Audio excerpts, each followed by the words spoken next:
Hello everyone. Sorry, जो लोग भी यूट्यूब पे देख रहे हैं उनके लिए सॉरी कि कुछ टेक्निकल मिस्टेक होने की वजह से लाइव नहीं हो पा रहा है।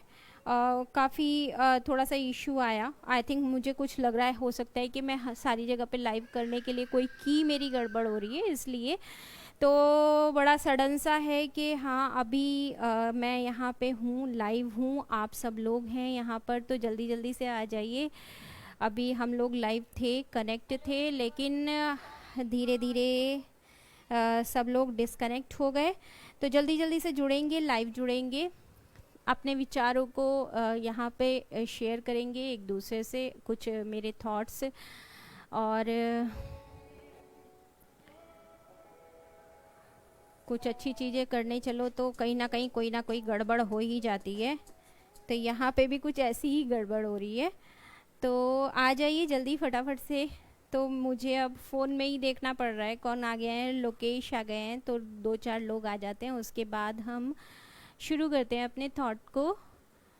तो कौन कौन आ गया है? लोकेश आए हैं, लोकेश राव, और कौन कौन लाइव आ गया है? जल्दी जल्दी से आ जाइए। जो लोग लाइव देख रहे हैं उनसे प्लीज़ प्लीज़ प्लीज़ मेरी रिक्वेस्ट है, क्योंकि पिछले 1 घंटे से बड़ी मेहनत के बाद जो है वो सारी जगह लाइव की डालने के बाद भी स्टार्ट नहीं हो पाया। तो जो लोग यहाँ पर लाइव हैं अभी, उनसे रिक्वेस्ट है कि प्लीज़ प्लीज़ प्लीज़ इसको शेयर करिए। शेयर करेंगे तो थोड़ा सा मेहनत सफल हो जाएगी।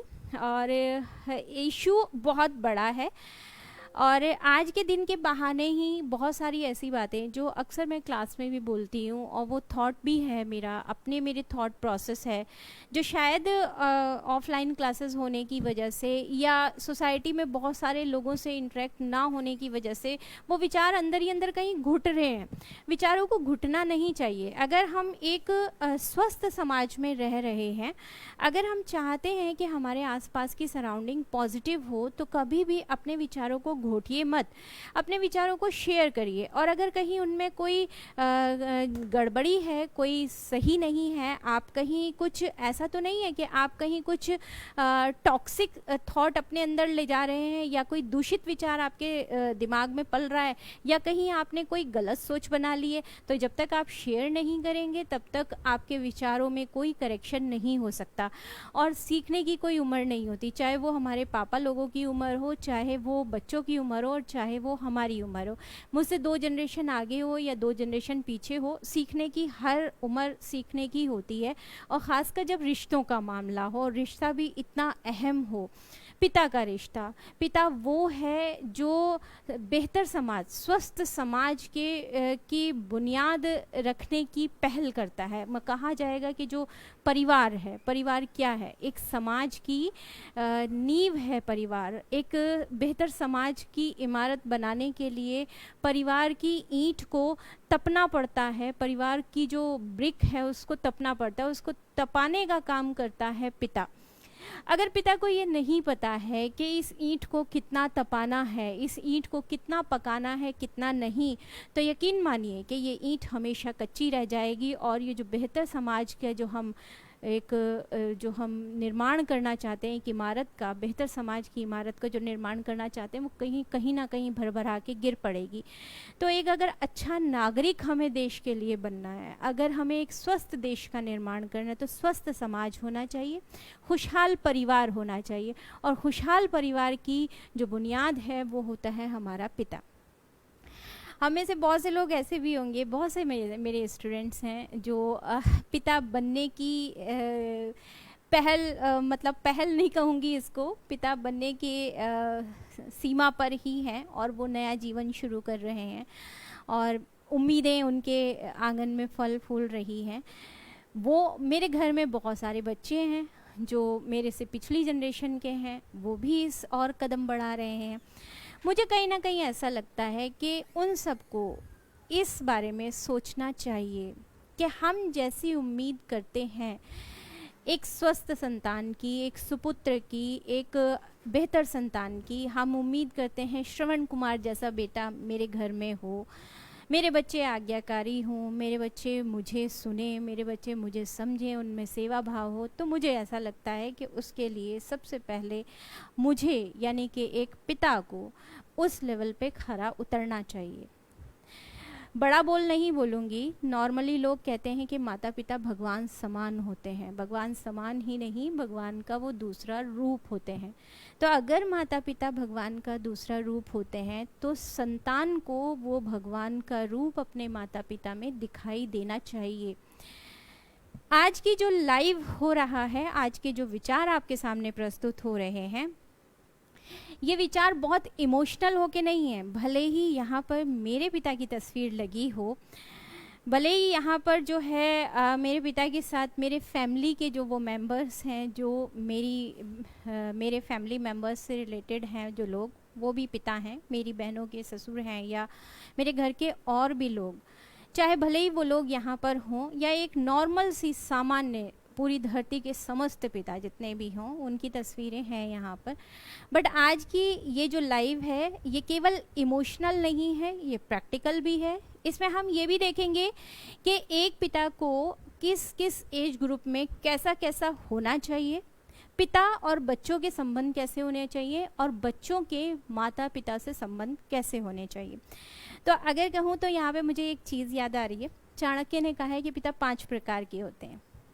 5 प्रकार के मतलब, एक पिता वो है जो जन्म देता है, एक पिता वो है जो उपनयन संस्कार करता है, मतलब आपको शिक्षा के लिए आपको तैयार करता है। उपनयन संस्कार, जब बच्चा पहली बार अक्षर ज्ञान करता है तो उसको कहते हैं उपनयन संस्कार।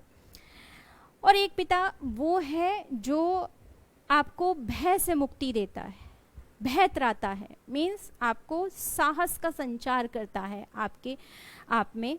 और एक पिता वो है जो अन्नदाता है, और एक पिता वो है जो आपको विद्या देता है। तो ये पिता के 5 रूप हैं। 5 रूप का हम बात अगर कही जाए तो अगर बायोलॉजिकल जैविक रूप से पिता देखा जाए तो जैविक रूप से पिता के अंदर ये 5 गुण होने चाहिए। यहाँ पे सब पिता, धरती के समस्त पिताओं का सम्मान है।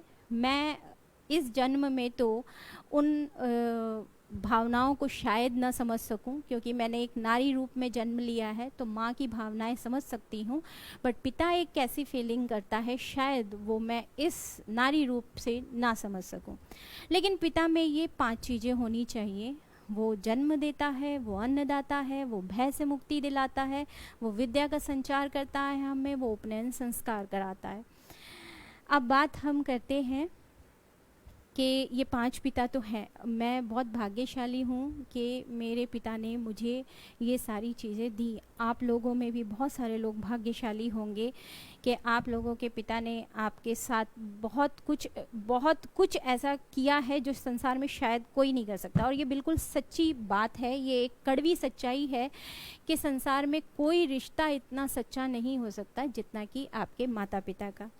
तो यहाँ पर अभी जो लोग लाइव आ चुके हैं और मुझे सुन रहे हैं, बहुत बहुत धन्यवाद उन लोगों का। लेकिन प्लीज़ आप लोग इस चीज़ को शेयर करिए। शेयर करेंगे ज़्यादा से ज़्यादा लोग लाइव आएंगे तो मुझे भी आपके विचार सुनने को मिलेंगे, आपके विचार समझने को मिलेंगे। सुनने को भले ही ना मिले लेकिन समझने को मिलेंगे। अगर मैं बात करूँ यहाँ पर, अब पहले अपने से बात शुरू करूँगी, क्योंकि आज अगर हिम्मत है ये सब कुछ बोलने की, आज अगर ये हिम्मत है ये सब कुछ समझने की, आज अगर साहस आया है इतना कि इन चीज़ों को मैं समझ सकूं और सबके समक्ष ला सकूं, तो ये इसका पूरा का पूरा श्रेय मेरे पिता को ही जाता है। कहीं ना कहीं मुझे ऐसा लगता है कि हमारे पिता लोग जिन्होंने अपने पिता को, अपने फादर को बचपन में खो दिया, वो शायद बहुत ही अच्छे पिता बनते हैं, क्योंकि उन्होंने शायद अपने पापा को, अपने पिता को, अपने फादर को बचपन में खो दिया था, और वो शायद अपने बच्चों के बहुत अच्छे पिता बनते हैं और बहुत प्रेम करने वाले। पिता का प्रेम एक ऐसा प्रेम होता है जो आँखों में कभी नहीं दिखता, लेकिन वो साथ हमेशा रहता है। जब वो हमारे साथ रहते हैं तब हमें नहीं पता होता, लेकिन जब वो हमारे साथ नहीं होते हैं तब पल पल जो साहस मिलता है वो उनके उसी प्रेम और विश्वास का साहस होता है। मुझे इतना अगर कहूँ दबंगई जो मेरी आई या मेरे अंदर जो साहस आया वो मेरे पिता की ही देन है। मेरे फादर खुद में बहुत बहुत दबंग थे, वो एक बहुत अल्टीमेट पर्सनालिटी थे। और हर लड़की के लिए शायद ऐसा होता है कि उसके पिता जैसा उसको संसार में कोई मिलता नहीं, और मिल भी नहीं सकता, क्योंकि हर कोई पिता नहीं हो सकता। पिता तो जो है, जिसका हम अंश हैं, उसको जो मोहब्बत होती है, ये एक रूहानी मोहब्बत है। ये जज्बा जो है, ये जो जिस शिद्दत से हमारे हमारे फादर हमें प्यार करते हैं, उस शिद्दत से शायद कोई आपको नहीं प्यार कर सकता। ये बिल्कुल एकदम स्वाभाविक है, इसमें कोई भी ऐसी बात नहीं है जो बड़ी अटपटी लगे, बड़ी अजीब लगे। मेरे पिता ने मुझ पे विश्वास किया, मुझे बड़े ही उन्होंने कठोर नियमों के साथ पाला। शायद मैंने अपने पापा के सामने कभी भी ऐसा नहीं किया कि उनके सामने शीशा देख पाई हूँ या उनके सामने खड़े होकर आँख में काजल भी लगा लिया हो। शायद मैं कभी ये नहीं कह पाई उनसे कि अगर मुझे अपने किसी दोस्त के घर भी जाना है और मैंने अगर पापा से बोल दिया कि पापा मुझे आज मेरी फ्रेंड के घर जाना है, और पापा ने कहा क्या करेगी जाके, पढ़ना है, तो आंखों से आंसू आने लगते थे। इतना डर पापा का था। ऐसे भी लाइफ में मोमेंट आए जब कभी लगा कि पापा इतना भी प्यार करते हैं हमें। मुझे लगता था कि शायद मुझे और मेरी बहनों को भी ऐसा ही लगता था कि पापा तो बहुत गुस्से वाले हैं। शायद हमारी छोटी बहन इस मामले में बहुत बहुत लकी रही कि उसके साथ पापा जो बचपन में थे, हम लोगों के साथ शायद उतना पापा लिबरल नहीं थे, या ये कहा जाए कि वो बहुत सारी जिम्मेदारियां थी। तो मैं हमेशा इतनी डरने वाली रही पापा के सामने और कभी हिम्मत नहीं कर पाई। लेकिन पापा का जो विश्वास मेरे ऊपर था, वो विश्वास पहले तो कभी समझ में नहीं आया, लेकिन जैसे जैसे वो बूढ़े होते गए, जैसे जैसे वक्त बढ़ता गया, वो उनका विश्वास जो था उस पे इतना विश्वास होता चला गया कि उनके आखिरी पलों में तो ऐसा लगा कि वो चुप हैं, वो बोल नहीं पा रहे हैं, और मेरी और उनकी आंखें एक दूसरे से संवाद कर रही हैं। जो वो कहना चाह रहे थे वो उनकी नज़रों से मैं सब कुछ सुन पा रही थी। नज़रें बोलती हैं, ये मुझे तब एहसास हुआ जब मेरे पिता अपनी अंतिम घड़ियों में थे, वो एकदम मृत्युशैया पे थे। तब मैंने उनकी नज़रों से जो सुना, वो तो मैंने जीवन में कभी पापा को जाना ही नहीं था। उनके जाने के बाद एहसास हुआ कि हाँ पापा क्या थे।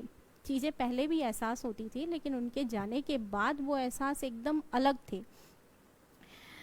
तो अब तक की अपनी लाइफ में जो भी उतार चढ़ाव आए, जो भी मुश्किलें आई, बड़े आराम से कट गईं, क्योंकि पापा थे।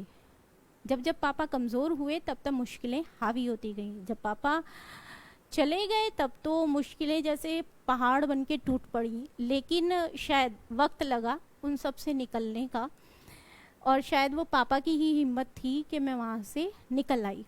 और उस हिम्मत की वजह से ही, पापा की ही वजह से आज मैं सामने हूँ आप सबके।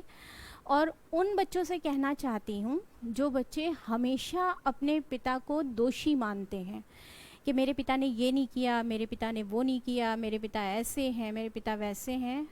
पिता आपके लिए जो करते हैं वो दुनिया में बच्चों कोई नहीं कर सकता, कोई भी नहीं कर सकता दुनिया में। इस बात को आप नहीं समझेंगे, इस बात को आप तब समझेंगे जब वक्त निकल जाएगा। ये एक कड़वी सच्चाई है कि पिता के समान आपके लिए कोई नहीं हो सकता। बात जो आज करनी है, ये तो मैं भावुक होती जा रही हूँ, मैं भावुक नहीं होना चाहती, क्योंकि मैं बच्चों को समझाना चाहती हूँ इस पेज के माध्यम से जो बच्चे मुझसे जुड़े हुए हैं। अनफॉर्चुनेटली कि ये लाइव यूट्यूब पर नहीं हो पा रहा है। कोशिश तो बहुत की थी, बट ये लाइव नहीं हो पा रहा है, कुछ टेक्निकल मिस्टेक हो गई। मैंने इंस्टा से भी लाइव होना सोचा था, बट वो डिस्टर्ब हो रहा था तो उसको बंद कर दिया। तो मेरे जो स्टूडेंट इस पेज पर जुड़े हुए हैं बच्चों, सबसे पहली चीज़, पहले आपसे ही शुरू करते हैं। जब हम छोटे होते हैं तब हमारे पिता हमारे लिए हीरो होते हैं।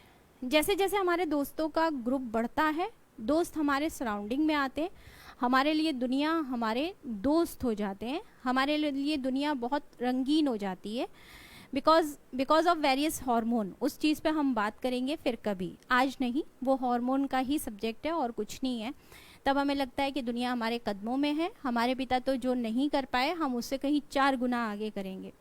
और जैसे जैसे फिर हम उम्र के ढलान पे आते हैं और चीज़ें हमारे हाथ से छूटने लगती हैं, तब हमें लगता है कि जितना हमारे पिता कर पाए उतना तो हम शायद कभी नहीं कर पाएंगे। तो एक शेर है, कहूँगी, किसी ने कहा है, ले मेरे तजुर्बों से कुछ सबक ए मेरे हबीब, ले मेरे तजुर्बों से कुछ सबक ए मेरे हबीब, कि तुझसे उम्र में 2-4 साल बड़ा हूँ मैं। तो बच्चों, आपको ये चीज़ें इसलिए बता रही हूँ कि शायद मैं आपसे उम्र में बड़ी हूँ, मैंने एक्सपीरियंस किया है, मुझे बहुत सारे अनुभव हुए हैं, बहुत सारी कठिन परिस्थितियाँ झेली हैं। पिता कभी गलत नहीं होते हैं। गलत अगर है तो क्या है? गलत अगर है तो हमारे और हमारे पिता के बीच की मिसअंडरस्टैंडिंग गलत है। पिता कई प्रकार के होते हैं और उनमें कई गुस्सैल होते हैं, कई अकड़ू होते हैं, कई बहुत ज़िद्दी होते हैं। इस पे बात हम बाद में करेंगे कि पिता को कैसा होना चाहिए, क्योंकि आप में से भी बहुत सारे लोग पिता बनने जा रहे होंगे। और ये एक तरह की क्या है, ये एक तरह की परीक्षा और शिक्षा और परीक्षा ही है कि हर व्यक्ति जो 18 ईयर क्रॉस कर चुका है, नेचर ने अब उसको क्या दिया है, नेचर ने अब उसे ये मौका दिया है कि अब तुम युवावस्था की उस एज में आ गए हो कि प्रकृति का वो नियम तुम पर लागू हो गया है कि तुमने अब तक अपने पिता का संरक्षण लिया, तुम्हारे पिता ने अभी तक तुम्हें सुरक्षित किया, तुम्हारे पिता ने अभी तक तुम्हारा पालन पोषण किया, नेचर ने तुम्हें ये दिया, अब तुम नेचर को ये रिटर्न करो, अब तुम पिता बनो और तुम इस प्रकृति में, तुम इस धरती पर एक अन्य जीव को वैसा ही संरक्षण दो, वैसा ही प्रेम दो, वैसी ही उसकी सुरक्षा करो। क्योंकि ये तो फैक्ट है ना कि इस धरती पर जितने भी जीव हैं, मेरी बात को बड़े ध्यान से सुनिएगा, इस धरती पर जितने भी जीव हैं उनमें एक मनुष्य का बच्चा ही ऐसा है जिसको 0 से लेके 18 ईयर तक पूरा का पूरा संरक्षण चाहिए। जब वो छोटा होता है तो उसे माँ चाहिए है जो उसको अपना दूध पिला सके, उसकी हड्डियों में मजबूती ला सके। जब वो 5 से 6 साल का हो गया है तो उसे पूरी तरीके से माँ का साथ चाहिए होता है, और जब वो 6 साल के बाद धीरे धीरे बड़ा हो रहा है तो उसे एक पिता का संरक्षण चाहिए होता है। वो पिता जो उसके जीवन को सफल बनाने के लिए उस पर आर्थिक रूप से, सामाजिक रूप से इन्वेस्ट कर सके। आर्थिक रूप से मतलब इन्वेस्ट ही कहूँगी इसको, निवेश है, ये धरती माँ के लिए निवेश है, ये प्रकृति के लिए निवेश है। वो उसके ऊपर खर्च कर सके, जब वो 6 साल का है उसकी शिक्षा दीक्षा के लिए उसके ऊपर जो खर्च कर सके, तो पिता कमा के लाएगा तो बच्चे की पढ़ाई लिखाई होगी। अब वो 6 साल से लेके 18 साल तक, जब तक वो पूर्ण रूप से युवा नहीं हो जाता, ये कहा जाए बायोलॉजिकली रूप में उसके इंटरनल ऑर्गन पूरी तरह से विकसित हो गए हैं और वो सक्षम हो गया है, अपने पैरों पे खड़ा हो गया है, वो अपना भरण पोषण करने के लायक हो गया है, तब तक एक पिता की पूरी तरीके से जिम्मेदारी बनती है कि अपने बच्चे को हर दिशा पे वो उसका मार्गदर्शन करे, हर रास्ते पे वो उसका मार्गदर्शन करे। अगर वो बच्चा कहीं गलत रास्ते पर जा रहा है तो उसकी गलती को समझे, उसको प्यार से समझाए। इसलिए पिता का सहनशील होना बहुत ज़रूरी है, इसलिए पिता का संवेदनशील होना बहुत ज़रूरी है। बातें मेरी बीच बीच में ही आ रही है, मैंने सोचा था कि ये चीज़ मैं बाद में कहूँगी। पिता का सहनशीलता, पिता की संवेदनशीलता, पिता का समझदार होना बहुत ज़रूरी है ताकि वो अपने बच्चे को सही दिशा दे सके। पिता अगर ज़िद्दी है, अकड़ू है, गुस्सैल है, तो शायद बच्चा हो सकता है कि सही दिशा पे चल रहा है, लेकिन कहीं ना कहीं उसके मन में कुंठाएं पल रही हैं। तो पिता का ज़िद्दी, गुस्सैल और अकड़ू होना कहीं से भी बेहतर नहीं है। आज फादर्स डे पे मैं पिता की कमियां नहीं बता रही हूँ, आज फादर्स डे पे ये उन लोगों के लिए है जो पिता बनने जा रहे हैं या जो 1-2 साल में पिता बनने के लिए आतुर हैं या उनके फैमिली में कुछ ऐसा होने जा रहा है। क्योंकि हमारे देश में ये समझा जाता है कि बच्चे पालना तो बहुत आसान है और पिता बनना भी बहुत आसान है। बच्चा पैदा करना कोई बहुत बड़ा काम नहीं है। मैं मतलब अगर मेरे मुंह से ये कोई बहुत अहम वाले शब्द नहीं निकल रहे हैं, कुछ ऐसे पिता भी हैं जो पिता हैं पर उनको नहीं पता कि वो पिता हैं भी। तो बच्चे होना कोई बड़ी बात नहीं है, लेकिन बच्चों को सही दिशा देना और सही रूप में पिता का रोल अदा करना ये अहम है। तो मैंने आपको क्या बताया कि जिद्दी, अकड़ू और गुस्सैल ऐसे पिता के बच्चे कहीं ना कहीं क्या हो जाते हैं, ऐसे पिता के बच्चे कहीं ना कहीं सिमट के रह जाते हैं, उनका पूरी तरह से विकास नहीं हो पाता है।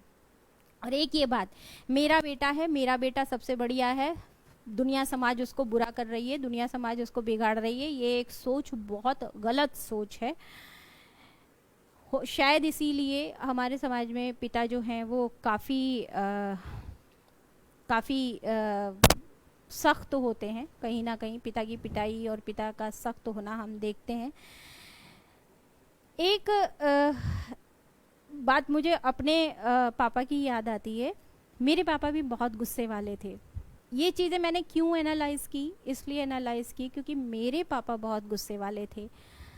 ख़ासकर लड़कियों के लिए कहूँगी कि लड़कियों, अगर आपको लगता है कि आपके पापा गुस्से वाले हैं तो कोई भी ऐसा उपाय करो जिससे आप अपने पापा से, आप अपने पिता से संवादहीनता ना रहे, आपका उनका बात करना लगातार जारी रहे। आप जो बात किसी से नहीं कह सकते वो आप अपने पिता से कह सकते हैं।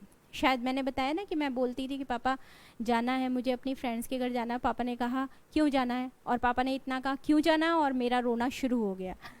शायद मुझे तब पूछना चाहिए था कि पापा मैं क्यों ना जाऊं, आप क्यों रोक रहे हैं मुझे जाने के लिए। तो शायद पापा कुछ और आगे बोलते, और शायद हो सकता था कि उन संवाद होने से, पापा से वो कम्युनिकेशन होने से हो सकता था कि मैं पापा को और बेहतर जानती और पहले से जानती। जब मैं छोटी थी तब से मैं जानने लगती। कई बार मुझे एहसास हुआ कि मैं अपने पापा का बेटा क्यों नहीं हुई हूँ, मैं बेटी क्यों हुई हूँ। कई साल तक मैं अपने आप को इसीलिए कोसती रही कि मैं पापा का बेटा क्यों नहीं हूँ, मैं पापा की बेटी क्यों हूँ, मैं पापा का बेटा क्यों नहीं हुई। लेकिन मुझे कभी ये नहीं लगा कि बेटा और बेटी में तो पापा ने फ़र्क ही नहीं किया। पापा ने तो हमेशा हमें हमेशा बहुत बेटे से भी ऊपर माना। ये मेरी कमी थी कि मैंने पापा से संवादहीनता की, मैंने पापा से क्वेश्चन नहीं किया। मैं रोई, चुप हुई और बैठ गई। मैंने पापा से ये भी नहीं पूछा पापा क्यों। शायद पापा उसका आंसर देते, और आंसर देते तो मैं समझती, और मेरी उनसे वो जो कम्युनिकेशन है वो और ज़्यादा होता, और मैं पापा को और बेहतर समझती और जीवन को बहुत अच्छा समझ पाती। जो मैं अब समझी हूँ शायद वो मैं 10 साल पहले समझ जाती, मेरे व्यक्तित्व का विकास होता। तो यही बात मैं बच्चों आपसे कह रही हूँ, और ख़ासकर लड़कियों से बोल रही हूँ कि अगर यहाँ पे जो लोग लाइव हैं मैं आपको देख नहीं पा रही हूँ, लेकिन आप सब लोग मेरे साथ जुड़े हुए हैं, तो आपका बहुत बहुत धन्यवाद। और यही आप सबसे कह रही हूँ, जो पिता बन चुके हैं वो भी, और जो पिता बनने वाले हैं वो भी, और जो बच्चियाँ मुझे देख रही हैं उनसे भी कहूँगी कि बेटा अपने पापा से बात करो, जितनी बात कर सकते हो उतनी बात करो, संयम के साथ, शालीनता के साथ, ऊंचे स्वर में नहीं, क्योंकि जब हम छोटी एज में होते हैं तब हमारा स्वर अपने आप ऊंचा हो जाता है। कोई भी बात होती थी, जैसे अगर कभी कुछ पापा से नाराज़गी होती थी और कुछ कहना होता था तो अपने आप स्वर ऊंचा हो जाता था, जो कि गलत है। माँ बाप से तो किसी हाल में स्वर ऊंचा नहीं होना चाहिए। आप चाहे इसको नैतिक रूप से समझें, चाहे धार्मिक रूप से समझें, और चाहे इसको आप अपनी सोसाइटी के पारिवारिक हिसाब से समझें। हर धर्म कहता है कि माँ अगर जन्नत है तो पिता जन्नत का दरवाज़ा है। ये केवल इस्लाम में ही नहीं, ये हर धर्म में है।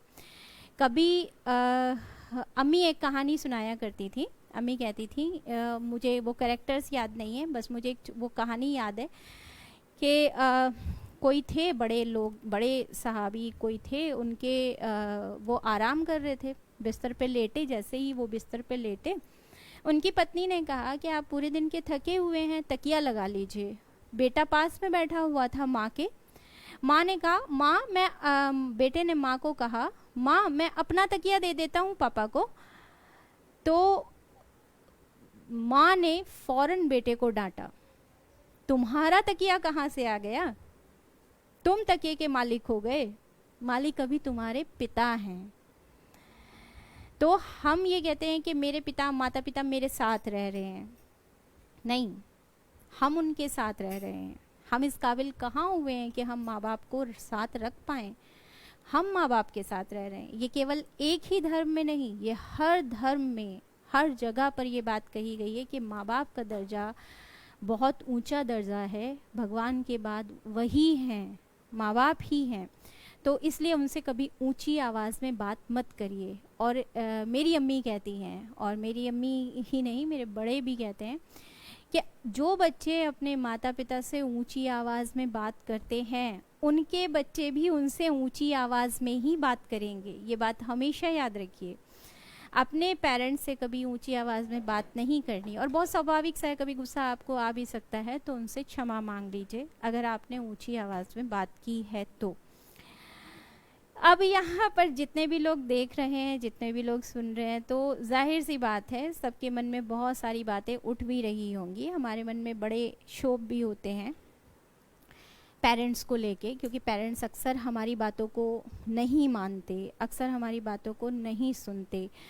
और वो वही पेरेंट्स होते हैं, वो वही माँ बाप होते हैं जो ज़िद्दी होते हैं, जो अकड़ू होते हैं, जो गुस्सैल होते हैं। तो ऐसे पेरेंट्स के लिए, ऐसे माता पिता के लिए ही ये आज का, स्पेशली ये आज का जो लाइव है, ये इसीलिए है क्योंकि मैंने अपने पापा से सीखा। मैंने अपने अगर मैं कहूँ कि गुस्सैल पिता तो मेरे पिता थे, अगर मैं कहूँ संवेदनशील पिता तो मेरे पिता थे। तो मैंने उनसे ही सीखा कि कौन सी मेरिट्स हैं, कौन सी डिमेरिट्स हैं, कैसा होना चाहिए पिता को। ये चीज़ मैंने अपने पापा से ही सीखी। और उनके वो दोनों रूप देखे, गुस्से वाले भी, ज़िद्दी तो वो नहीं थे, अकड़ू भी वो नहीं थे, और वो नुकसान करने वाले भी नहीं थे। और गुस्सा उनको था, बहुत ज़्यादा था। ये बात बिल्कुल सही है कि वो बहुत गुस्से वाले थे, बट गुस्से में उन्होंने कभी नुकसान नहीं किया। मेरी मम्मी एक छोटा सा बताती हैं, छोटी सी उनकी घटना बताती हैं कि शायद वो मम्मी के साथ किसी बात पे गुस्सा हो गए थे।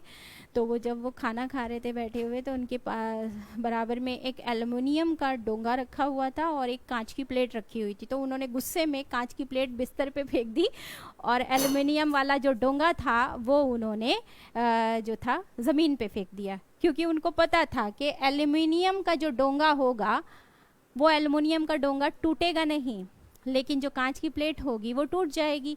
सो उन्होंने कांच की प्लेट को बिस्तर पे फेंक दिया। तो इस तरीके से मैंने अपने पिता से जो सीखा, मैंने अपने पिता से यही सीखा कि जो है गुस्से में कभी अपना नुकसान नहीं करना चाहिए। तो अगर ये समझ मुझे आई है तो ये मुझे अपने पापा से ही आई है। साहस मुझ में आया तो मेरे पापा से ही आया। मायूसी को मैं कुफ्र समझती हूँ, बिल्कुल एकदम मायूसी मेरे लिए कुफ्र है। और अगर ये चीज़ मैंने सीखी तो ये भी मैंने अपने पापा से सीखी। जब वो बीमारी की हालत में थे तो अगर मैं मायूस कभी बैठ गई तो मेरे पापा सीधा ये बोलते थे, अरे बेटे मायूस क्यों बैठी है। तो मुझे उनके आज भी वो शब्द याद आते हैं कि बेटा मायूस क्यों बैठी है। तो मुझे लगता है कि मतलब मायूसी पापा को, शायद मायूसी पापा के अंदर थी नहीं कभी, बीमारी की हालत में हो तो वो बात अलग है। तो मैंने ये चीज़ भी अपने पापा से सीखी। वो लड़कियों को लेके बहुत सेंसिटिव थे, मींस लड़कियों की पढ़ाई को लेकर बहुत ज़्यादा सेंसिटिव थे। मेरे पापा का इंतकाल जो हुआ वो फ्राइडे वाले दिन हुआ। उनको दफनाया गया फ्राइडे वाले दिन, और इस्लाम में ये माना जाता है कि फ्राइडे जो होता है वो बहुत ही अच्छा माना जाता है कि फ्राइडे के दिन जिसको दफनाया जाए वो सीधा जन्नत में जाता है। तो उस दिन, जिस दिन पापा गए, उस दिन शायद कई सारे लोग थे जिन्होंने एक सेंटेंस मुझसे कहा था कि वो जन्नती थे, वो फ्राइडे के दिन गए, वो जन्नती थे, ढांढस बंधा रहे थे लोग। तो मेरे भैया ने मुझसे कहा था कि वो जन्नती तो थे ही, क्योंकि उन्होंने कभी हक तलफी नहीं की थी बेटियों में और बेटे में, उन्होंने कभी हक तलफी नहीं की। उन्होंने बच्चियों की पढ़ाई पर, अपनी तीनों बेटियों की पढ़ाई पर जितना खर्च किया शायद उसका कम ही किया होगा बेटे के लिए। और मेरे घर में अगर कभी कुछ आता था तो पापा सबसे पहले, मुझ में ये जो चीज़ आई है ये भी पापा से आई है। ये बहुत बड़ा कोई गुणगान नहीं है, क्योंकि फादर्स डे है तो स्वाभाविक है कि बहुत सारी चीज़ें इमोशनली आ सकती हैं यहाँ पर। लेकिन इन चीज़ों के माध्यम से मैं समझाना चाह रही हूँ कि एक पिता को कैसा होना चाहिए। ऐसा नहीं है कि मेरे पिता पूरी तरीके से वो एक फरिश्ता थे, उनमें कमियाँ नहीं थीं, उनमें कमियाँ थीं, उनकी कमियाँ भी मैं बता रही हूँ। और उसी के आधार पे मैं ये एनालिसिस कर रही हूँ कि एक पिता को कैसा होना चाहिए, एक पिता के अंदर कौन कौन से गुण होने चाहिए, संवेदनशीलता उसके अंदर कितनी होनी चाहिए। या जो है सकारात्मकता उसके अंदर, पॉजिटिविटी कितनी होनी चाहिए, जिसकी वजह से वो उसकी संतान में भी आएगी। इसीलिए मैं इस चीज़ पे गौर कर पा रही हूँ, इसीलिए इस चीज़ को एनालिसिस कर पा रही हूँ कि एक पिता के अंदर जो जो गुण होते हैं उसके आधार पर उसकी संतान में कौन कौन से गुण आते हैं। तो मैं बता रही थी कि कभी उन्होंने पार्शलिटी नहीं की। जैसे जब कोई सामान घर में आता था, तो सामान का मतलब है जब कोई खाने की चीज़ या कुछ भी होता था तो हम क्योंकि 4 भाई बहन हैं तो स्वाभाविक सी बात है कि उसका हिस्सा लगेगा ही लगेगा। तो पापा की आदत थी कि पापा सबसे पहले सबसे छोटे से बोलते थे कि बेटा तुम चूज़ करो, तुम्हें क्या चाहिए। वही चीज़ पापा की थी कि उन्होंने वो अपने भाइयों के साथ भी वैसा ही किया। अच्छा, मैंने एक बात पहले कही कि जो लोग अपने पिता को बचपन में खो देते हैं, शायद वो बहुत ज़्यादा सेंसिटिव हो जाते हैं अपनी औलादों के लिए, शायद वो बहुत जल्दी ज़िम्मेदार हो जाते हैं, और शायद वो जो पिता उन्होंने खोया था उसका अभाव होता है कि वो पिता की जिम्मेदारियों को ज़्यादा बेहतर समझते हैं। तो इसीलिए पिता होना मतलब जिम्मेदारियां समझना, पिता होना मतलब ज्ञान, पिता होना मतलब संवेदनशील होना, पिता होना मतलब सहनशीलता होना, पिता होना मतलब कमियों को ढूंढ कर उन्हें ठीक करना, पिता होना मतलब विश्वास दिलाना, हम हैं बेटा, तुम बढ़ो आगे, हम हैं। पिता होने का ये मतलब है। तो मेरे प्यारे बच्चों, मेरे जूनियर्स जितने भी हैं, मेरे घर के वो सारे बच्चे जो अब इस खुशियों को पाने वाले हैं, उन सब के लिए ये आज की वीडियो है। पिता होने के इतने मतलब हैं। तो मैं आपको बता रही थी कि पापा का था कि पापा सबसे पहले सबका हिस्सा किसका लगेगा, सबसे छोटा पहले चूज़ करेगा, सबसे छोटा पहले चूज़ करेगा। इवन घर के बड़े बड़े बंटवारे भी जिनमें ज़मीन ज़्यादा संपत्ति होती है, उनमें भी पापा को था कि पहले सबसे छोटा वाला भाई चूज़ करेगा। तो ये गुण हम में कहाँ से आ रहे हैं, हमारे पिता से आ रहे हैं। इसलिए हमें अगर पिता होना है तो कैसा होना है, ऐसा ही होना है। हम में से सबके पिता जितने भी हैं, सब में बहुत सारे गुण हैं, हमें उन गुणों को उतारना है अपने अंदर, है ना। और दूसरी चीज़, ज़रूरी नहीं है कि हर जगह पे पिता सही है, वहाँ पर कई बार हमें भी उनको राइट डायरेक्शन देनी पड़ती है। और जनरेशन गैप तो इतनी तेज़ी से हो रहा है कि हर 5 साल के बाद जनरेशन में गैप आ रहा है। मेरे में और मेरे जो छोटे घर के मेरे छोटे हैं, शायद 1 या 2 3 4 जनरेशन का गैप आ चुका है। सोच में, अपब्रिंगिंग में बहुत अंतर आ रहा है। तो ऐसे समय में पिता बनना एक बहुत ही जिम्मेदारी का काम है। हम में से बहुत से लोग ऐसे भी हैं जिन्होंने अपने पिता को बचपन में ही देखा होगा, जिनकी माँ ने ही पिता और माँ दोनों का रोल अपनाया है। तो ऐसा नहीं है कि माँ पिता नहीं हो सकती, बस हाँ, माँ और पिता में एक अंतर है। पिता जो इतना गुस्सैल होते हैं, पिता जो इतना स्ट्रांग होते हैं, पिता बेटियों के लिए जो इतना सेंसिटिव होते हैं, संवेदनशील होते हैं, उसका कारण ये कि वो घर की 4 दीवारी से निकलकर बाहर के समाज को देख रहे होते हैं। इसलिए वो बहुत ज़्यादा सेंसिटिव होते हैं अपनी बेटियों के लिए। इसलिए लोग अजीब तरह की बातें करते हैं कि जो है बेटियां परियां होती हैं पिता की। तो भाई परियां तो बिल्कुल सही में होती हैं, बात एकदम सही है कि बेटियां परियां होती हैं, लेकिन कोई भी पिता अपनी बेटी को परी नहीं बनाना चाहता है। सही मानिए, हर पिता अपनी बेटी को पालता तो एक परी और राजकुमारी की तरह है, लेकिन हर पिता ये चाहता है कि उसकी बेटी स्ट्रांग हो, उसकी बेटी समाज की वो सारी चीज़ें जो उसने खुद झेली हुई होती हैं, कुछ समझी हुई होती हैं, उन सब से पार कर सके, उन सब को पार कर सके। यहाँ पे मुझे एक पापा की बात और याद आ गई। पापा हर बात में पापा याद आ जाते हैं, और बहुत छोटी छोटी सी घटनाओं में पापा याद आते हैं, क्योंकि पापा ने ही तो वो संस्कार दिए हैं, पापा ने ही तो सिखाया है ये सब कुछ शायद मैंने आज तक पेरेंट्स और बच्चों के से रिलेशनशिप से रिलेटेड आज तक मैंने कोई किताब नहीं पढ़ी है। शायद मैंने आज तक ऐसी कोई वीडियोस भी नहीं देखी हैं जो माँ बाप और बच्चों की रिलेशनशिप पर हों। और परिवार जो है मेरा जो बैकग्राउंड रहा वो भी साइंस बैकग्राउंड रहा। एनवायरमेंटल साइंस में मैंने एमएससी किया और पापा की ही ज़िद पर मैंने उसके बाद पौड़ी से एमटेक किया बायोटेक्नोलॉजी में। यूपीएससी की तैयारी की तो उसमें हिस्ट्री और हिंदी पढ़ा। तो मैंने अगर मैं कहूँ तो सामाजिक विषय के से संबंधित भी मैंने सब्जेक्ट नहीं पढ़े, लेकिन ये जो मेरा ज्ञान है, ये जो मेरे विचार हैं, ये सब के सब मेरे और मेरे पापा और मेरे परिवार का जिया हुआ वो जीवन है, जिसको सूक्ष्म दृष्टि जो दी वो पापा ने दी। चीज़ों को समझने का नज़रिया पापा ने दिया। मैं अपने पापा को बहुत स्ट्रॉन्ग समझती थी। एक चीज़ और बताऊंगी, मैं अपने पापा को बहुत स्ट्रॉन्ग समझती थी।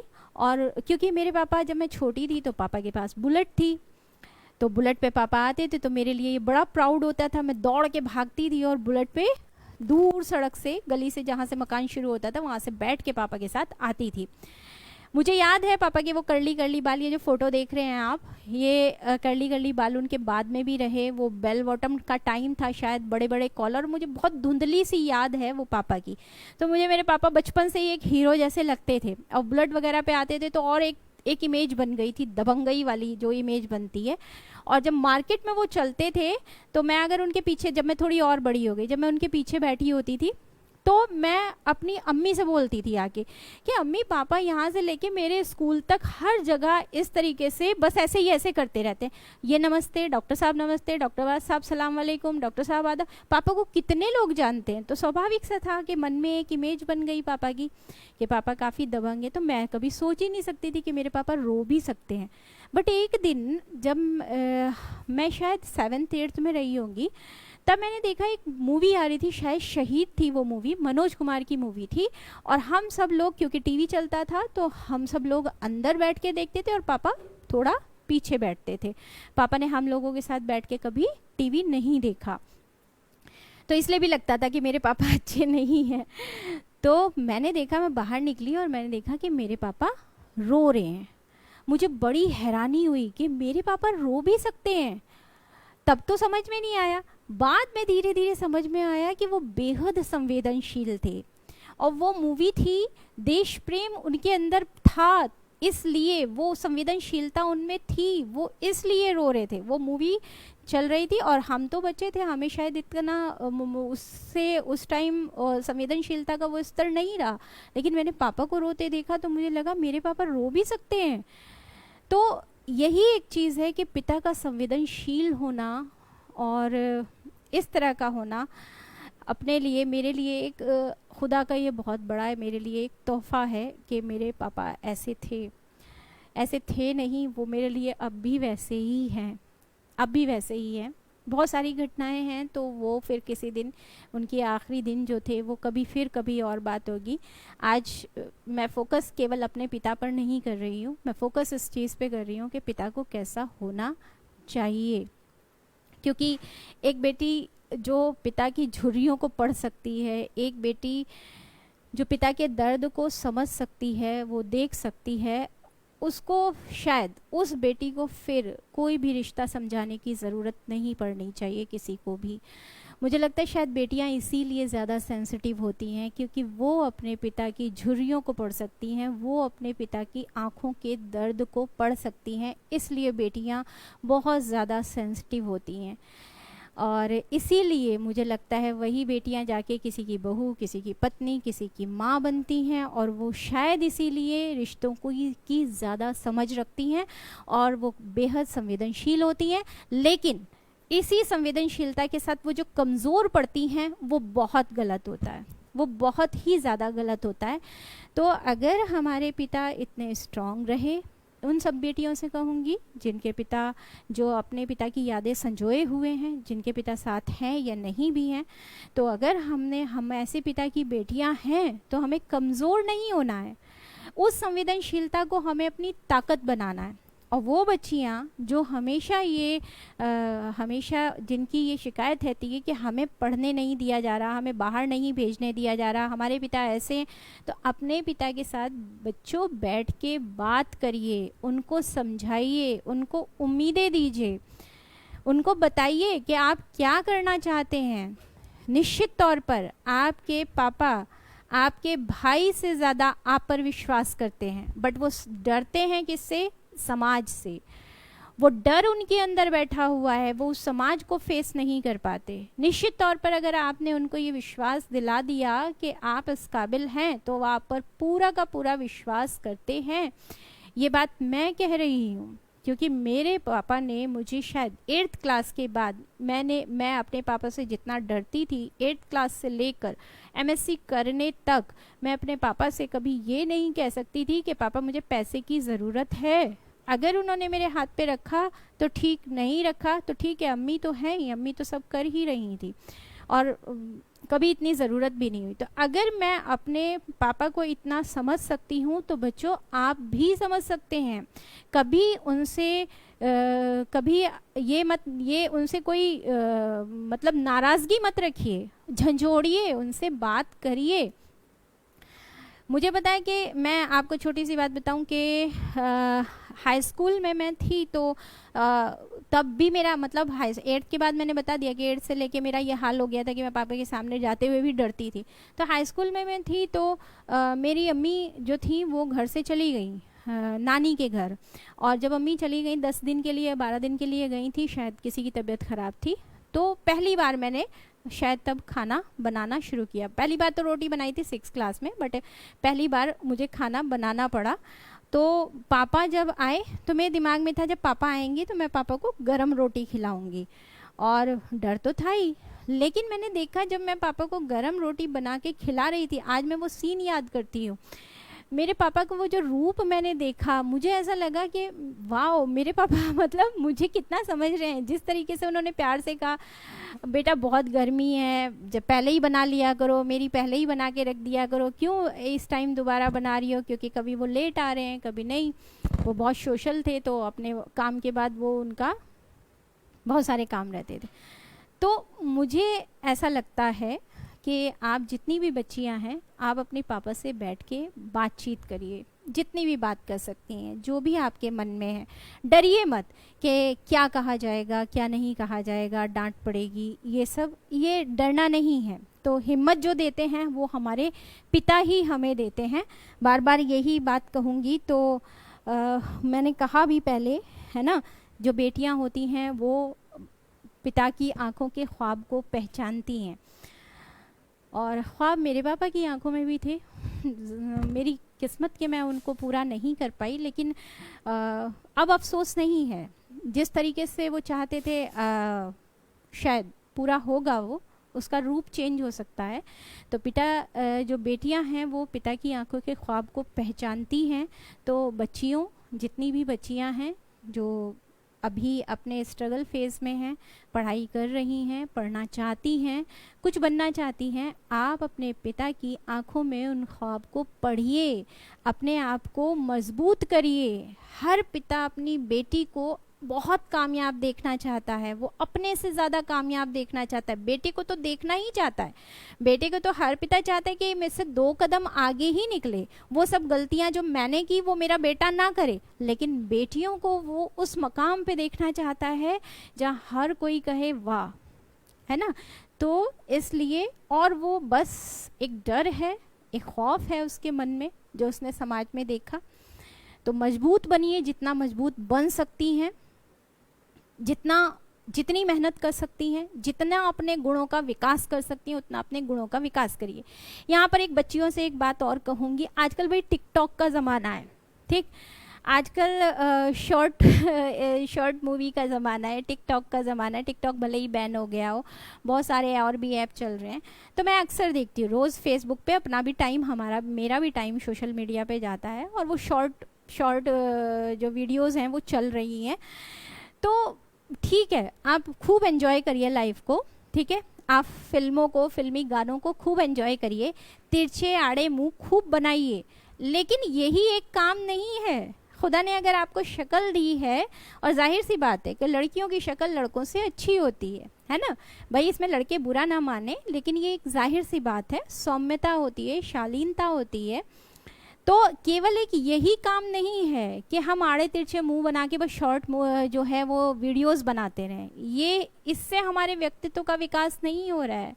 लड़कियों, पढ़ो, जानो, समझो, जितना पढ़ोगी वो कभी बेकार नहीं जाएगा। अगर किसी सरकारी नौकरी के लिए पढ़ रही हो और सरकारी नौकरी नहीं मिली है तो यकीन मानो कि वो पढ़ा हुआ बेकार नहीं जाएगा। जीता जागता उदाहरण मैं आपके सामने हूँ, ठीक है। मैंने शायद जितनी पढ़ाई की है वो कभी और डिस्कस करूँगी कि कितनी पढ़ाई की है, कैसे की है, कभी अपनी नोटबुक खोल के दिखाऊंगी कि कितना पागलों की तरह रंग रंग के पढ़ा है। तो अगर सरकारी नौकरी नहीं मिली है, अगर कोई नौकरी नहीं मिली है, अगर नौकरी नहीं करे तो इसका मतलब ये नहीं है कि तुम्हारा पढ़ा लिखा बेकार हो गया। तुम्हारा पढ़ा लिखा किसी ना किसी दिन काम ज़रूर आएगा, तुम्हारे व्यक्तित्व का विकास कर रहा है, वो तुम्हारे घर परिवार को तुम्हारे सामने लाएगा और वो तुम्हारा सम्मान के रूप में सामने लेके आएगा। वो जो तुम पुत्र को जन्म देने जा रही हो, जिस बच्चे को जन्म देने जा रही हो, चाहे वो पुत्र हो या पुत्री हो, वो तुम्हारी पढ़ाई लिखाई, वो तुम्हारी शिक्षा वहाँ काम आएगी, तुम अपने बच्चे का विकास करोगी, ठीक है। तो इसलिए यहाँ पे एंड करते हैं उन बेटियों के लिए जो क्या हैं, पढ़ना चाहती हैं, जिनको नाराज़गी है अपने पिता से या जो संवादहीनता है, इस संवादहीनता को तोड़िए, इस नाराज़गी को तोड़िए। पिता से बढ़कर आपके लिए दुनिया में कोई नहीं हो सकता, इस बात को एकदम गांठ बांध लीजिए। और अगर पिता कोई हार्ड शब्द बोल रहे हैं, कठोर शब्द बोल रहे हैं, तो उन कठोर शब्दों को सुन के उनको समझिए और उनको सरल करने की कोशिश करिए, अपने रिश्तों को सरल करने की कोशिश करिए, संवादहीनता को तोड़िए। तो ये तो बात थी बच्चियों के लिए, ठीक। अब बात करते हैं बेटों के लिए, जो 18 to 25 के बच्चे होते हैं। 18 to 25 में पिता और पुत्र में एक ज़बरदस्त जो होता है द्वंद्व चल रहा होता है। बेटे को लगता है कि मेरे पिता बहुत पुराने रीति रिवाजों के हैं, बहुत पुरानी मानसिकता के हैं, बहुत ये हैं, ऐसे हैं, वैसे हैं। और 25 के बाद धीरे धीरे वो पिता के ही समीप आने लगता है और उसको सारी चीज़ें फिर पिता की अच्छी लगने लगती हैं। नसीहत बुरी लगती है बेटों को, वसीयत बुरी नहीं लगती। ये बात ध्यान रखिएगा कि वो बेटे जो पिता की नसीहत को बुरा मानते हैं वो वसीयत को बुरा नहीं मानते। 18 to 25 में हम ये नहीं कह रही हूँ कि सभी ऐसे हैं। 18 to 25 में कहेंगे कि मुझे कोई मतलब नहीं है तुम्हारी धन संपत्ति से, मुझे कोई लेना देना नहीं है, मेरे किसी काम का नहीं है। लेकिन आफ्टर 25 वो धीरे धीरे खिसक के उसी वसीयत पे आते हैं और उन्हें पता चल जाता है कि आपके लिए कितना मुश्किल है वो सब बनाना जो आपके पिता ने बनाया है, ठीक है। तो अब उनकी बात करेंगे 18 to 25 की एज में जो बच्चे हैं। तो बेटा लोग, आप ऐसा मत सोचिए, ठीक है। आप अभी उम्र के जिस पड़ाव में हैं, आपको आपके अंदर बहुत सारे हार्मोन्स हैं जो उबाले मार रहे हैं, जिनकी वजह से आप इतने जोश में हैं। तो आप अपने पिता की बातों को सुनिए, समझिए, ठीक है। आपसे भी कहा जाएगा संवादहीनता मत करिए। बाहर के दोस्तों की वजह से अपने पिता से अपने संबंधों को ख़राब मत करिए, ठीक है। और मैं पहले ही बता चुकी हूँ, अगर आप धार्मिक रूप से या आप नैतिक रूप से या शैक्षिक शिक्षा के स्तर पे भी अगर जाके देखें और समाज में भी अगर जाके देखें, तो कोई भी जगह आपको ये नहीं सिखाती, कोई भी धर्म, कोई भी नैतिक शिक्षा, कोई भी समाज आपको ये नहीं सिखाता है कि आप अपने पिता के से गुस्से में बात करें, आप शब्दों के साथ बात करें, चीख चिल्ला के बात करें। ये आपको नहीं सिखाते। वो बात आपकी अलग है कि आप किस माहौल में पल बढ़ रहे हैं। अब हम बात तो कर ही चुके कि पिता को कैसा होना चाहिए। पिता की बात तो मैंने यहीं से शुरू की थी, ये मुझे एंड में लाना था, बट मैंने बात यहीं से शुरू कर दी। अब बात सिर्फ अब एक करूँगी, और वो ये, मैंने पहले भी कहा कि माँ बाप होना जो है वो भगवान का रूप कहे जाते हैं। माँ बाप जो हैं वो, माँ बाप का मतलब परमात्मा जैसा होना। तो माँ बाप के अंदर वो परमात्मा के, वो भगवान का रूप बच्चों को दिखाई देना चाहिए। बच्चों के अंदर वही संस्कार आएंगे जो हमारे अंदर आएंगे। ये एक साइकिल है, इसको बहुत इमोशंस तो इसके साथ जुड़े हुए। देखिए चिंद और परिंद जो है ना, अगर हम कहें कि पशु पक्षी और जानवर भी, उनमें भी ये जो रिश्ता है ना माता और पिता का, ये रिश्ता उनमें भी आपको देखेंगे कि उनमें भी बहुत स्ट्रांग होता है। बहुत सारे ऐसे जीव हैं जहाँ पर नर और मादा दोनों मिलकर क्या कर रहे हैं, बच्चों की रक्षा कर रहे हैं। बहुत सारे ऐसे प्राणी हैं, बहुत सारे ऐसे जीव हैं जहाँ पर नर ही जो है वो पेरेंटल केयर कर रहा है, बच्चे की हिफाजत कर रहा है। समुद्री घोड़ा सुना होगा आपने, समुद्री घोड़े की बॉडी में एक पाउच होता है, एक थैली होती है जिसके अंदर वो अपने बच्चे की केयर कर रहा है। दुनिया का एक अकेला ऐसा एग्जाम्पल है जहाँ नर पिता अपने बच्चे की केयर कर रहा है। ठीक, दुनिया में पूरी माताएं तो होंगी, आप कुत्ते बिल्ली गधा घोड़ा कुछ भी देखिए तो माँ तो है, माँ का लगाव होता है बच्चे के साथ, स्वाभाविक है। माँ बच्चे को अपने गर्भ में रखती है, उसे जन्म देती है, तो उसके साथ एक स्वाभाविक है कि लगाव होगा ही होगा। लेकिन जानवरों में भी पिता का रूप देखा जाता है। चिड़ा चिड़ी की कहानी आपने देखी हुई होगी, है ना। लेकिन इंसान का जो बच्चा है वहाँ पर चीज़ें चेंज हो जाती हैं। आप अगर एक अच्छा नागरिक देश को देना चाहते हैं, समाज को एक अच्छा व्यक्ति देना चाहते हैं, परिवार की बुनियाद स्ट्रॉन्ग करना चाहते हैं, अपने बच्चों में संस्कार चाहते हैं, अपने बच्चों को साहसी शौर्य पराक्रमी बनाना चाहते हैं, अपने बच्चों में सेवा भाव चाहते हैं, क्योंकि हर संतान, हर व्यक्ति चाहता है कि उसका सुपुत्र ऐसा हो, सुपुत्र हो, कुपुत्र कोई नहीं चाहता। तो सुपुत्र होना मतलब बच्चों में वैसे संस्कार, वैसा सेवा भाव, वैसा पराक्रम शौर्य होने का मतलब है वो आप में भी होना चाहिए, ये ज़रूरी है। अब घर में पता चला कि मम्मी पापा का झगड़ा हो रहा है ना, बच्चा दूसरे कमरे में सुन रहा है, और आप ये चाहें कि आपका बच्चा बड़ा होके विनम्र हो, साहसी हो, पराक्रमी हो, किसी हाल में नहीं हो सकता। जो पिता अपने बच्चे की माँ से रोज लड़ता झगड़ता हो, गालियाँ देता हो, शराब पी के घर आता हो, उसका बच्चा साहसी और पराक्रमी होगा? कभी नहीं होगा, कभी नहीं होगा। क्योंकि बच्चे के मन में बचपन में कौन से भाव बैठ चुके हैं ये हम कभी नहीं समझ सकते। यही है पेरेंटिंग, जो कि हमारे भारत में नहीं है। सही मायने में तो होना ये चाहिए कि जब एक लड़का और लड़की विवाह के लिए बंधन में बंधने जा रहे हैं तो उनकी कुंडलियां मिलाने से पहले उनको कम से कम 15 दिन की एक क्लास अटेंड करनी चाहिए कि किस तरीके से वो अपने बच्चों की अपब्रिंगिंग करें।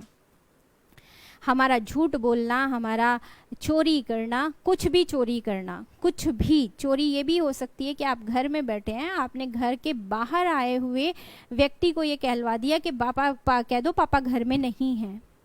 आप फ़ोन पे बात कर रहे हैं और आप बात कर रहे हैं कहाँ से कितना पैसा आना है और कहाँ कितना जाना है।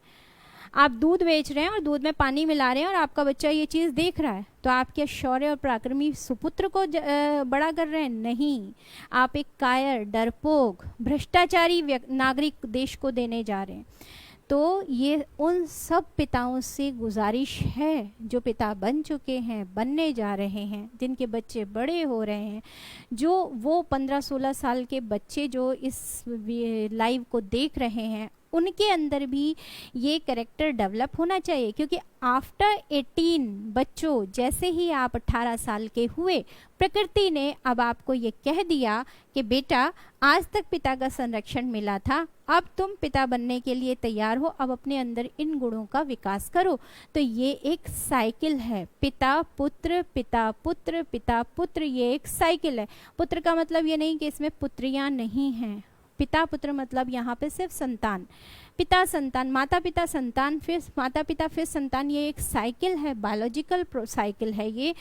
इसी वजह से ये धरती अभी तक बची हुई है, चल रही है, समाज बचे हुए हैं, देश बचे हुए हैं, दुनिया बची हुई है। तो अगर हमें दुनिया को खुशगवार करना है, अगर हमें जो है बेहतर दुनिया का निर्माण करना है, अगर हमें सृष्टि को बचाए रखना है, तो बहुत ज़रूरी है कि हम इन चीज़ों को समझें।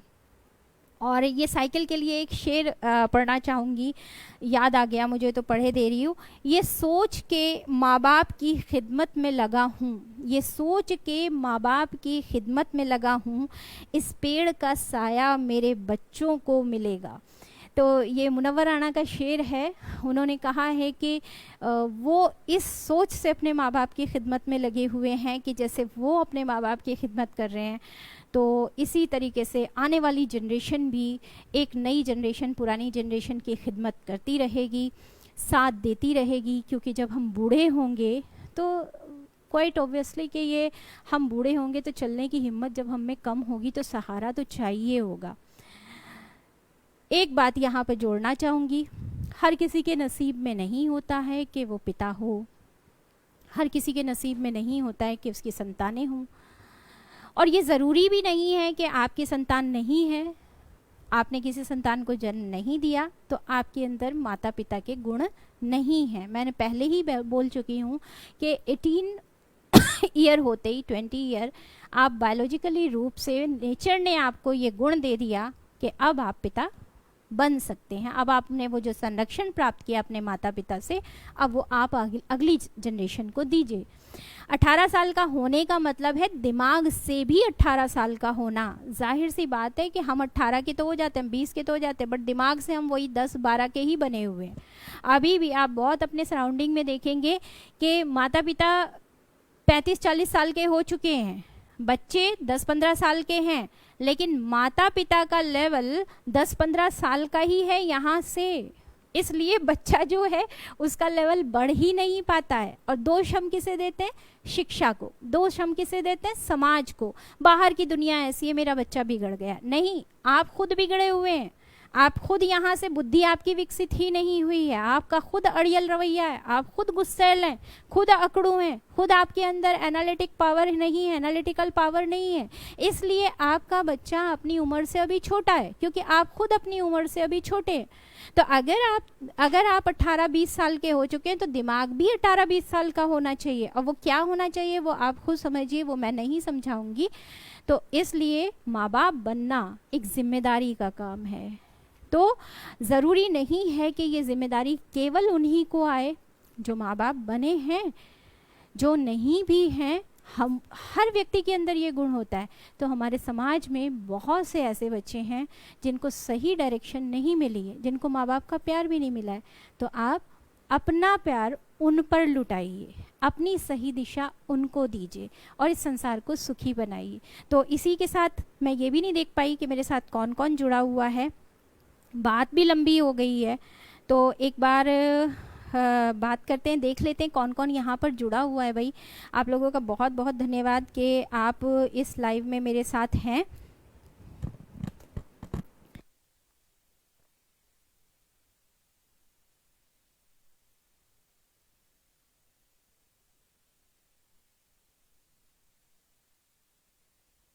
तो आप लोगों का बहुत बहुत धन्यवाद, जितने लोग यहाँ पर जुड़े हुए हैं और लगातार मेरे कांटेक्ट में हैं। शायद मैं मोबाइल पे नहीं देख पा रही हूँ और आपके कमेंट्स देखने के लिए मुझे दूर जाना पड़ेगा।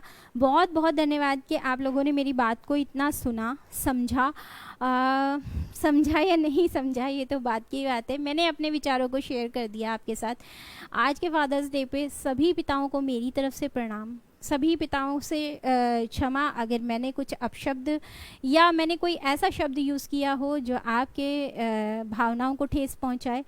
मैंने जो आज तक अपने सराउंडिंग से, अपने परिवार से, अपने माता पिता से ज्ञान लिया, जो मैंने समझा, अब मेरे जानने की क्षमता थी, जो मुझे लगा कि बच्चों के और माता पिता के बीच में जो रुकावटें होती हैं उसको मैंने यहाँ पर आपके साथ शेयर किया। बहुत बहुत आभार आप सभी का जुड़ने का। और इंशाल्लाह फिर कोई एक नया टॉपिक पे हम लाइव होंगे, बात करेंगे। और आप सभी का स्वागत है, आपके विचारों का स्वागत है। आप ये विचार प्रकट कर सकते हैं मेरे इनबॉक्स में आके, कमेंट में आके आप अपने विचार दे सकते हैं। मैं अगर कहीं गलत हूँ तो मुझे आप सही करिए, आप अगर कहीं सही हैं तो मैं आपका अनुसरण करूँगी, आप अगर कहीं गलत हैं तो मैं कोशिश करूँगी कि मैं आपको सही कर सकूँ। बहुत बहुत धन्यवाद आप सभी लोगों का और सभी पिताओं को बहुत बहुत प्रणाम।